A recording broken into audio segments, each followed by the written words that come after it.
우리에게 주시는 하나님의 말씀은 마태복음 18장 21절과 22절 말씀입니다. 여러분들이 성경을 다 펴시면 좋겠고 이렇게 표시도 좀 해놓고 기억하면 좋겠습니다. 마태복음 18장 21절과 22절 말씀 제가 봉독하겠습니다. 그때 베드로가 나아가 이르되 주여 형제가 내게 죄를 범하면 몇 번이나 용서하여 주리이까 7번까지 하오리이까 예수께서 이르시되 내게 이르노니 7번뿐 아니라 7번을 70번까지라도 할지니라. 아멘. 오늘 말씀은 우리들에게 굉장히 힘든 말씀입니다. 오늘도 제가 이 본문 말씀을 가지고 풀어가려고 하는 것이 아니라 또 하나의 은혜에 대한 이야기를 나누려고 합니다.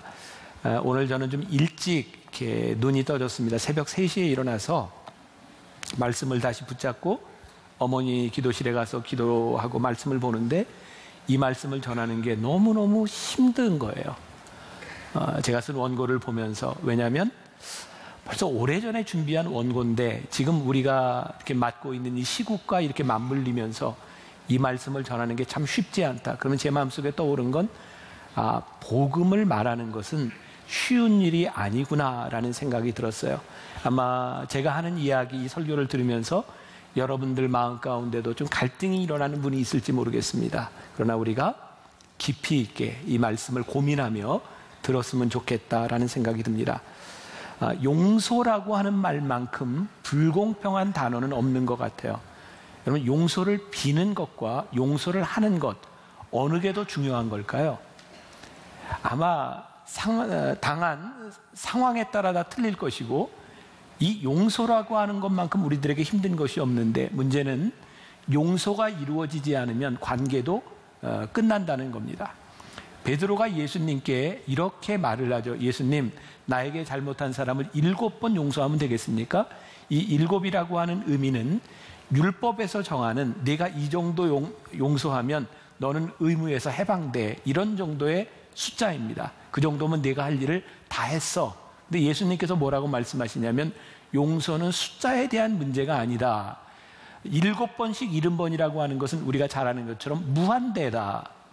이게 어떻게 가능할 수 있냐는 거죠.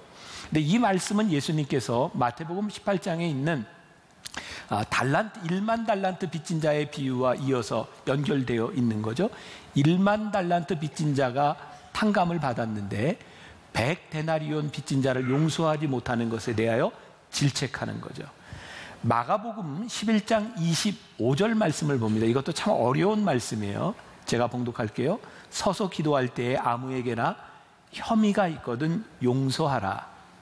그리하여야 하늘에 계신 너희 아버지께서도 너희 허물을 사하여 주시리라 하시니라.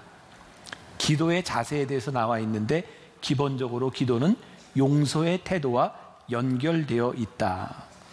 용서하지 않으면 하나님께서도 너희를 용서하여 주시지 않는다, 이런 말씀입니다. 용서는 하나님께로부터 용서함을 받고 자기 죄를 시인한 경험이 있는 자에게 해당되는 것입니다. C.S. 루이스는 순전한 기독교라고 하는 책에서 용서에 대해서 이렇게 말을 합니다. 주기도문에 나와 있는 우리가 우리에게 죄 지은 자를 사하여 준 것 같이 우리 죄를 사하여 주옵시고 라는 말씀이 분명히 있습니다. 이 말씀은 다른 방법으로 용서받을 수 있다고 생각할 여지를 조금도 주지 않습니다. 용서하지 않으면 용서받을 수 없다. 이것이 주님께서 가르쳐 주신 기도입니다. 로마서 5장 20절에 죄가 더한 곳에 은혜가 더욱 넘쳤나니, 우리가 많이 들은 말씀인데 조금만 더 생각하면 이 말씀이 우리들에게 얼마나 힘든 이야기인지를 깨닫게 됩니다. 왜냐하면 우리는 죄가 더한 곳에 더 큰 정죄와 더 큰 징벌이 있어야 마땅하다고 생각합니다. 그런데 성경은 우리들에게 죄가 더한 곳에 은혜가 더욱 넘쳤다. 복음이 선포되는 곳에 필연적으로 세상이 생각하는 논리와 충돌합니다. 우리가 복음을 믿으며 이 세상에 살아가면서 복음을 이야기하는 우리들과 세상의 논리와 충돌하지 않는다라고 하는 것은 어떤 면에서 보면 복음을 살지 못한다라는 말과 동일합니다. 제가 이 치열한 복음이라고 하는 이 책의 제목, 이건 뭐 제가 지었다기보다는 출판사에서 몇 개 제목을 뽑아왔어요. 어떤 게 좋습니까? 치열한 복음으로 합시다. 요즘 저에게 이 치열함이라고 하는 말이 너무너무 와닿기 때문입니다. 복음은 치열한 것입니다. 자, 오늘 여러분들에게 한 가지 이야기를 들려드립니다. 매주 이야기를 놔도 제가 말씀을 가지고 풀어가지 않습니다. 은혜 하나님의 은혜라는 책을 쓴 리 스트로벨의 그 책에 나오는 크리스토퍼 라펠이라는 사람의 이야기입니다. 여러분들이 이 이야기를 중간에 놓치면 전체가 연결되지 않습니다. 이야기로 제가 할 테니까 잘 집중해서 놓치지 않도록 들으셔야 합니다. 크리스토퍼 라펠이라고 하는 사람은 캄보디아 푸놈펜에서 자랐습니다. 아버지는 왕궁에서 왕자를 가리키는 큰 스님이었습니다. 그래서 이 라펠은 왕궁에서 왕자와 함께 놀았고요. 어느 날 왕궁 지하에 있는 공예품을 만드는 데 가서 이 사람 믿음이 있었던 사람이에요. 어린 시절 그냥 왜 그랬는지 모르지만 공예품을 만드는 사람에게 상아로 된 십자가를 만들어 달라고 합니다. 그래서 십자가를 걸고 다녔대요. 어느 날 아버지였던 큰 스님에게 들켰고요. 아버지는 그것을 버리라고 이야기합니다. 그래서 라펠은 그때부터 십자가를 보이지 않도록 목 뒤로 메고 다녔다고 합니다. 1975년 4월 17일은 캄보디아에 엄청난 사건이 일어난 날입니다. 우리가 잘 아는 폴포트 크메르루즈 정권이 캄보디아를 점령하면서 숙청하는, 이 폴포트는 프랑스에서 공부하고 와서 공산주의 사회를 건설하겠다고 한 사람이죠.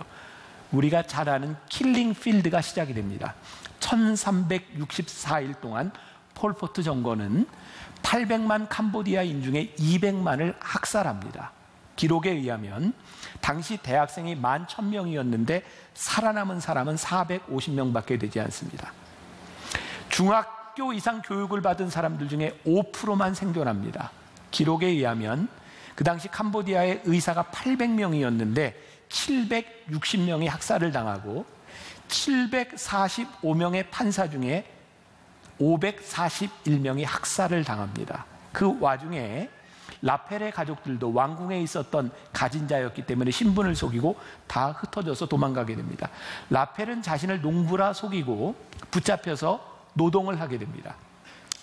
얼마나 심한 노동을 했는지 몸무게도 40kg도 나가지 않는 상태에서 어느 날 고열에 시달리게 되었어요. 일을 하지 못하는 상태에서 크메르루즈 군이 밖으로 불러냈습니다. 어디가 아프냐고 조사하기 시작했고 라펠은 죽음의 위협을 느꼈습니다. 사람들이 몸을 만지며 이렇게 조사하던 중에 달빛 아래서 반짝이는 상아 목걸이가 발견이 되었습니다. 라펠은 죽었구나라고 생각을 했는데 그 중에 한 사람이 이 사람은 정말 아프니 들여보내 라고 하면서 그 다음 날부터 중국에서 가져온 쌀과 음식, 죽, 그리고 치료를 해주기 시작했습니다. 그러나 고통이 끝난 것은 아니었고 2년 후인 1979년 라펠은 살기 위해서 태국으로 도망갑니다. 그리고 태국 국경을 넘어서 태국에 갔을 때 그가 도착한 곳은 크리스찬들이 운영하고 있는 아울리치 캠프였습니다. 그것을 라펠은 처음으로 어떤 여자에게 복음을 듣게 되고 십자가라는 말을 듣게 됩니다. 라펠은 그 여인에게 십자가에 대해서 자세히 알려달라고 이야기합니다. 여인은 예수님께서 십자가에서 너를 위해 죽으셨다라고 말을 합니다. 이때 라펠은 이렇게 기도를 했답니다. 주님, 저는 그날 밤 죽을 목숨이었는데 주님이 살려주셨습니다. 제게 무엇을 하라고 하시든 제 인생을 바쳐 주님을 섬기고 싶습니다. 제 삶은 주님의 것입니다. 네, 불행하게도 정글을 탈출하는 중에 그가 목에 걸고 있던 목걸이는 사라져버리고 말았어요. 라펠은 또 이렇게 얘기합니다. 십자가는 잃어버렸지만 대신 예수님을 만났습니다. 그 캠프에서 라펠은 한 여인을 만나고 그 난민과 함께 결혼하게 됩니다. 그 다음에는 1980년 언니가 살고 있는 미국으로 라펠과 부인은 다 이민을 가게 돼요. 거기서 신학을 공부하고 목사가 되고 라펠은 자기 고향 캄보디아를 위해서 200개 이상의 교회를 세우는 그런 사역을 감당하게 됩니다. 나중에 알게 된 일이지만 1979년 그 캄보디아 정권이 다시 들어서기 전에 그의 어머니와 아버지, 누이와 남동생이 다 죽임을 당한 것을 알게 됩니다. 그리고 그의 사촌 누이의 남자친구는 당시 유명한 S21이라고 하는 수용소에서 학살을 당합니다. S라고 하는 말은 살라라고 하는 말의 약자인데 비밀 경찰이라는 뜻이랍니다. 당시에 가장 악명로가 높았던 수용소가 S21입니다. 거기에 잡혀간 사람들은 유죄여서 기소가 된 것이 아니라 기소가 되었기 때문에 유죄가 됩니다. 그리고 오늘날 우리 법정신하고는 완전히 반대가 되는데, 무죄한 사람 10명을 죽이는 한이 있더라도 한 명의 적도 놓쳐서는 안 된다라고 하는 기체 아래 거기에 온 사람들을 고문하고 죽이기 시작합니다. 우리가 아는 것처럼 그 당시 캄보디아에서는 총알이 아까워서 전기 충격으로 사람을 죽이든지 아니면 비닐봉지로 싸서 질식을 시키든지 전기줄로 때리든지 목을 찌르든지 삽으로 머리를 치든지, 어린아이들 같은 경우는 다리를 잡고 나무에 부딪혀서 죽이는 그런 만행을 저지르게 됩니다. 1979년 베트남의 지원을 받아 캄보디아 정권이 들어섰을 때 S21에는 14구의 시신이 있었는데, 중요한 건 거기에 잡혀온 사람이 총 14,000명인데 그곳에 살아서 나온 사람은 7명밖에 되지 않는다는 것이었습니다. 그리고 이 라펠은 거기에 그의 친지들도 거기에서 학살을 당했다는 것을 알게 됩니다. 이제 15년이 지난 1994년 라펠은 미국에 있는 자기 교회 팀과 함께 바탐방주에 있는 농장을 구입해서 교회를 짓고 사람들을 교육합니다. 그때 거기에 복음을 들으러 온 사람 중에 특이한 사람이 하나 있었는데, 항핀이라는 사람이 있어요. 항핀. 그 책에 보면 이렇게 묘사가 돼서 배짱 말랐는데 귀가 툭 튀어나온 사람. 그는 자기도 그 폴포트 정권 하에서 온 식구가 바닥에 다 엎드려진 상태에서 창으로 다 찔러 죽일 때 온 식구가 죽었고 자기도 창에 찔린 채로 자기만 살아남았다고 이야기합니다. 그는 우울증에 시달리고 있었고 그는 매일매일 말씀을 들으며 점점 앞으로 나아오기 시작했습니다. 놀랍게도 그는 예수님을 주로 고백하기로 결심을 하고, 하나님께서 당신을 사랑하십니다라고 하는 말에 자기도 주님을 영접하며 자기는 정말 나쁜 짓을 많이 한 사람이라고는 고백을 합니다. 그는 평신도 사역자가 되었고 그곳에서 목회를 하며 14가정을 돌보는 그런 사역자가 됩니다. 그런데 얼마 후에 일어난 그 동네 폭동으로 인해서 그는 태국으로 넘어가게 되었고요. 거기에서 크리스찬이 운영하는 기아 대책 그 기구에서 장티푸스와 걸린 사람, 이런 사람들을 잘 돌보는 역할을 하며 많은 사람의 생명을 살립니다. 그리고 항핀과 그리고 이 라펠의 관계는 여기에서 끝이 납니다. 더 이상 만나지 못했습니다. 그렇게 몇 년의 시간이 지른 후 1999년 4월에 미국에 있는 라펠에게 전화 한 통이 걸려옵니다. AP통신의 기자인데 한 사람의 신원을 확인하고 싶다고 이야기합니다. 그 사람은 배짱 마른 체구에 귀가 툭 튀어나온 사람이라고 했습니다. 그 사람은 라펠에게서 교육을 받은 평신도 지도자였습니다. 내가 교육한 평신도 지도자 중에 하나라고 이야기를 했더니 그 기자는 이렇게 말을 합니다. 그는 골수 크메르 루즈군의 S21 교도소의 소장이었던 도이크라는 사람입니다 라는 것이 밝혀집니다. 어떻게 이런 일이 가능할 수 있을까요? AP통신의 기자 닉 던롭은 도이크를 추적하다 그를 알게 되었고 라펠에게 신원을 확인하고 그에게 사진을 한 장 보냅니다. 도이크는 눈물을 흘리며 이런 표정으로 이야기를 했다고 합니다. 당신들이 여기까지 나를 찾아온 것은 하나님의 뜻입니다. 이제 제 미래는 하나님의 손 안에 달려 있습니다. 살아오면서 아주 몹쓸 짓을 많이 했으니 이제 제 행동에 대한 결과를 당할 차례입니다. 그는 당연히 죄값을 치러야 된다고 생각했고, 그래서 자기에게 희생을 당한 희생자들에게 S21에 있었던 피 묻은 수갑을 차고 무릎 꿇고 사죄를 합니다. 그는 유죄 판결을 받았고요. 푸놈펜에 있는 교도소에서 종신형을 선고받고 삽니다. 그에게는 더 이상 항소도 허용되지 않는 중죄인 전범이었습니다. 놀라운 만남이 이루어집니다. 2008년이 되었을 때 라펠이 푸놈펜에 갔을 때 바로 그 항핀 도이크라고 하는 그 소장을 만나게 됩니다. 이미 그는 9년째 구금되어 있는 상태였습니다. 첫 만남에서 라펠은 이렇게 말을 합니다. 나는 당신을 그리스도 안의 형제로 사랑합니다. 당신이 제 가족들에게 저지른 일에 대해 당신을 용서합니다. 라펠은 그때의 심경을 이렇게 고백합니다. 그것은 쉬운 일이 아니었습니다. 그것은 단지 필요한 일이었습니다. 오랫동안 생각하며 기도했습니다. 그리스도께 죄를 용서받은 제가 어찌 남의 죄를 용서하지 않을 수 있겠습니까? 라펠은 그와의 만남에서 한 번도 S21에 대한 일을 묻거나 신문하지 않았습니다. 왜냐하면 나는 목사이지 검사가 아니었기 때문입니다 라고 말을 합니다. 그 이후에 라펠은 푸놈펜을 방문할 때마다 도이크를 만나고 성만찬을 나누고 말씀을 나누는 일을 합니다. 도이크는 라펠에게 이렇게 말을 했답니다. 들어보세요. 저는 죄수가 아니라 자유인입니다. 매일 기쁘게 살아갑니다. 저는 죽어 마땅하고 이런 벌을 받아 마땅한 사람이지요. 하지만 제게는 예수님이 계시기에 사랑이 있습니다. 예수님을 진작 알았더라면 결코 이런 짓을 하지 않았을 것입니다. 그때는 그분의 사랑을 몰랐습니다. 이 부분이 우리를 힘들게 합니다. 그렇게 많은 사람을 죽이고 악독한 일을 한 사람이 그렇게 기쁘게 자유를 누릴 수 있는 것, 그러면 그 고통당했던 사람들의 고통은 어떡하라는 말입니까? 그가 용서를 받고 그가 구원을 받는다는 건 아무리 생각해도 너무 불공평한 일입니다. 캄보디아의 주요 종교는 소승불교, 90%가 소승불교입니다. 그들에 의하면 죄를 지은 사람은 그들의 업보를 벗어나기 위하여 몇 번 환생을 하는데, 도이크 같은 사람은 몇 번 벌레로 태어나서 죄값을 치러야 되는 것입니다.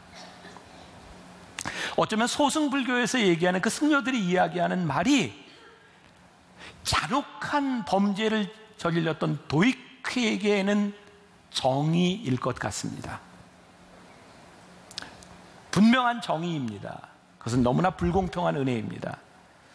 도이크뿐만 아니라 모든 사람이 우리들에게 주어진 불공평한 은혜를 받고 있다고 하는 것을 알지만 표현하거나 받아들이는 것이 참 힘이 듭니다. 만일 하나님께서 도이크에게 요만큼의 금을 그어놓고 내가 너를 여기까지는 용서하지만 그 이상은 안 돼 라고 말씀하신다면 정의로울 수 있겠지만 하나님의 은혜를 받을 자격은 없을 겁니다. 아니, 우리들에게 여기까지라고 한 선을 그어놓으시면 우리들 중에 많은 사람들은 그 선을 넘어가서 하나님의 은혜를 경험하지 못할지도 모릅니다. 도이크에게 임한 것은 분명히 하나님의 은혜이지만 우리가 그것을 받아들이는 것은 참 쉽지 않습니다. 어쩌면 우리가 받아들이지 못하는 이유 가운데 하나는 우리는 그렇게 흉악한 죄를 짓지 않았기 때문에 그만큼의 은혜가 우리들에게는 필요 없다고 생각하기 때문에 그 사람에게 주어지는 은혜를 우리는 받아들일 수 없을지도 모릅니다. 우리가 흔히 이야기하는 인과응보, 권선징악, 그것은 은혜와 충돌합니다. 킬링필드에 있었던 수없이 죽어갔던, 고통을 당했던 그 사람들이 예수를 믿지 않았다는 것 때문에 지옥에 갔는데, 그를 죽였던 이 사람이 하나님의 은혜를 잊고 하늘나라에 간다고 하는 것을 어떻게 우리들이 쉽게 받아들일 수 있겠습니까? 응보와 은혜는 충돌할 수밖에 없는 겁니다. 리 스트로베리 그 책에서 라펠에게 이렇게 묻습니다. 예수님의 구원이 유일한 길이라면 도이크의 피해자인 불교도들은 지옥에 가는데 도이크는 영원히 천국에서 지내는 아이러니가 발생합니다. 어떻게 생각하시나요? 라펠이 이렇게 대답합니다. 예, 저는 천국에 가는 유일한 길이 예수님이라고 믿습니다. 그래서 제 평생을 바쳐 사람들에게 그분을 전하는 것이죠. 우리 중에 정말 무죄한 사람은 아무도 없고 모두 죄를 지었습니다. 사람이 구원을 확신할 수 있는 유일한 길은 그리스도를 통해 용서를 받아들이는 것이죠. 감사하게도 누구나 받아들일 마음만 먹으면 그 용서를 받을 수 있죠. 우리가 얼마나 하나님을 믿고 얼마나 하나님을 아느냐로 구원받을 수 있는 것도 정의가 실현되는 것도 아닙니다. 정의는 하나님께서 행하시는 것입니다. 우리 인간이 판단하거나 갚을 수 있는 것이 아닙니다. 우리는 하나님의 은혜 앞에서 생각하는 것이 있습니다. 정의로워야 된다고 하는 것이고, 우리는 우리가 생각하는 정의를 실현해야 된다고 생각합니다. 용서와 은혜, 이것이 우리들에게 없으면 정의는 영원한 악순환의 고리가 되어 돌아갑니다. 여기에서 힘들었어요. 이 말씀의 상황이 지금 우리나라의 전국과 오버랩이 되면서 이 말씀을 오늘 설교한다는 것이 너무 힘들었어요. 우리에게 용서는 무엇인가? 하나님의 은혜는 무엇인가? 남아프리카 공화국의 대통령이었던 넬슨 만델라는 정말 어려운 시간을 많이 지나갑니다.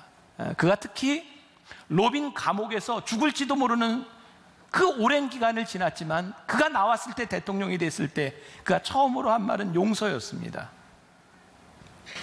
은혜는 아주 불공평합니다.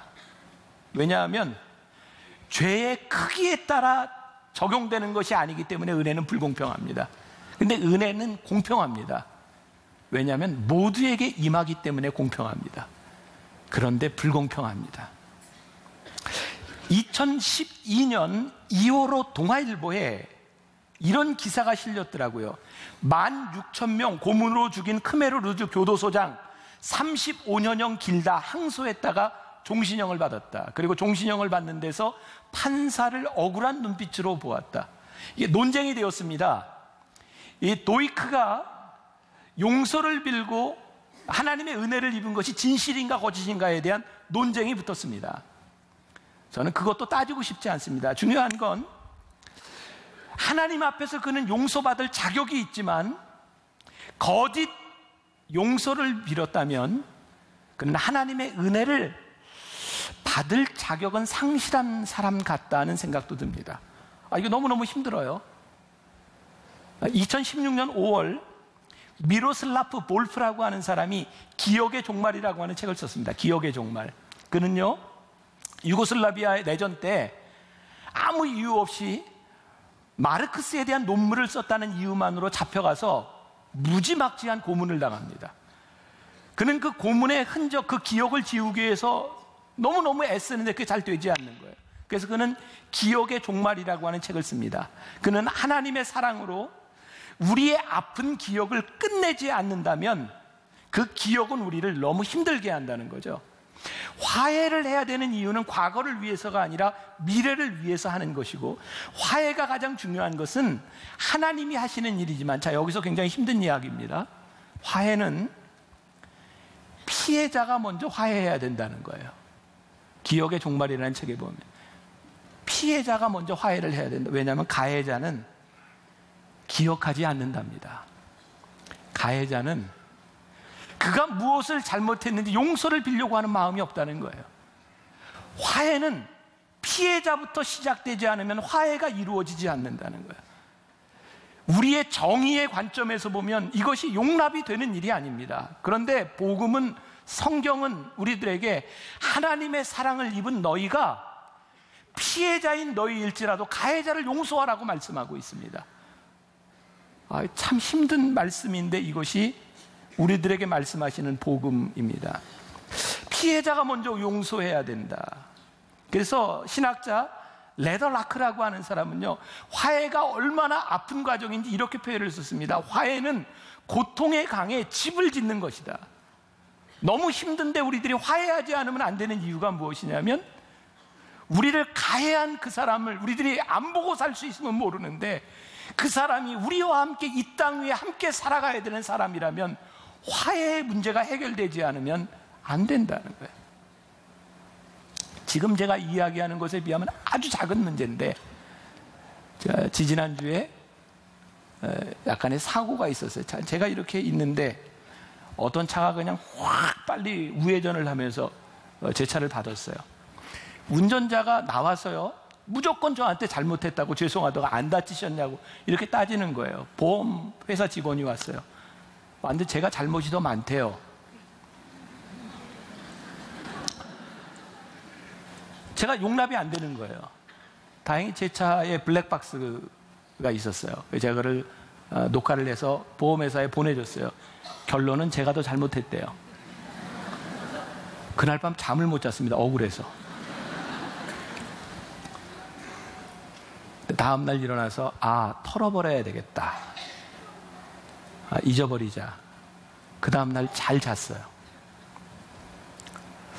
세상에는요, 나에게 용납되지 않는 일이 참 많습니다. 우리가 억울하다고 생각하는 일이 진짜 억울할 수도 있고 가해자 때문에 억울할 수도 있습니다. 그런데 이 고리를 끊어버리지 않으면 우리는 계속해서 피해자로 살아갑니다. 저는 지금 어떤 이념에 대한 이야기를 하는 것이 아니고요, 저는 복음을 이야기하고 싶은데, 지금 우리 민족을 바라보며 우리가 정말 우리 믿는 사람들이 기도해야 될 것이 무엇인가? 이것은 우리들이 정의를 외치는 것보다 더 중요한 것이 있는데, 하나님의 마음으로 우리들이 바라보며 이 악순환의 고리를 끊을 수 있는 자가 누구인가? 다음에 정권을 누가 잡든 그것이 중요한 것이 아니라 그 고리를 끊을 수 있는 사람이 누구인가?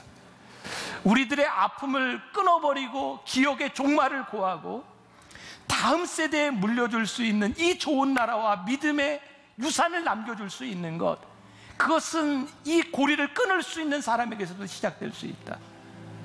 저는 하나님을 알지 못하는 사람이 할 수 없는 일이라고 생각해요. 전 지금 정치적인 이야기 하는 거 아닙니다. 복음이 우리들의 삶의 상황 가운데서 충돌해야 되는 것이 무엇이고, 이런 정치적인 상황이 아니라 여러분들의 개인적인 삶에서 여러분들이 용서하지 못하고 여러분들이 가슴속에 정의라고 하는 문제 때문에, 불공평한 은혜 때문에 여러분들이 너무너무 힘들어하고 있는 것을 털어내지 못하면 그것이 우리를 너무 힘들게 하는 거예요. 그리고 그것이 하나님의 방법이 아닌 거예요. 너무 억울하죠?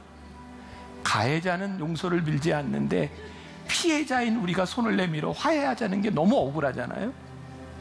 근데 그게 하나님의 은혜와 사랑을 받은 우리들이 해야 될 일이라고, 그래야 내가 너의 기도를 들으신다고 우리들에게 말씀하고 있어요.